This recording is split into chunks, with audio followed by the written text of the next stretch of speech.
So for this second mini weekly episode, I figure I would show myself doing something I don't actually do very often and probably should do a lot more.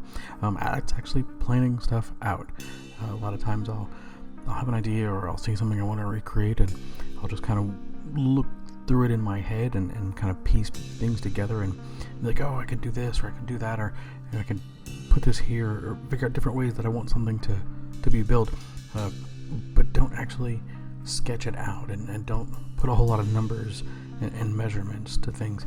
I find that when I don't do that kind of stuff, I end up having to redo things or recreate it, or things don't line up right, and I get frustrated sometimes with it.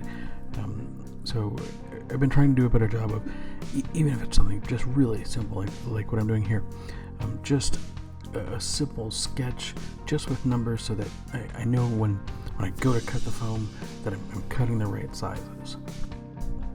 I know that some builders like to get real detailed about this kind of stuff, make sure that angles are right and you have exact measurements. But for me, that at this stage, that's not really important. For me right now, it's more about just getting the look that I want, getting at least the right dimensions or general dimensions for whatever I'm going to build.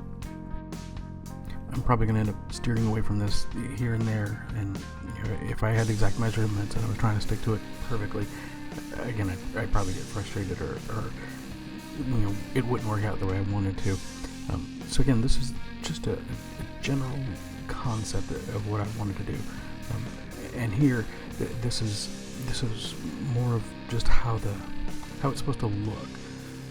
I had seen this building that I wanted to recreate, and I wanted to make sure that when I was building it, even though I had pictures that I had taken on my own camera, I wanted it sketched out on paper. That way I knew what I was building and how I wanted it to look. It wasn't going to be exactly the same as what I pictured or what I taken pictures of, but at least with this, I knew generally what I wanted. And in the end, I think it helps me build what I want to build. Thanks for watching. Thanks for listening. Thanks for going along this little experiment of mine. Appreciate it.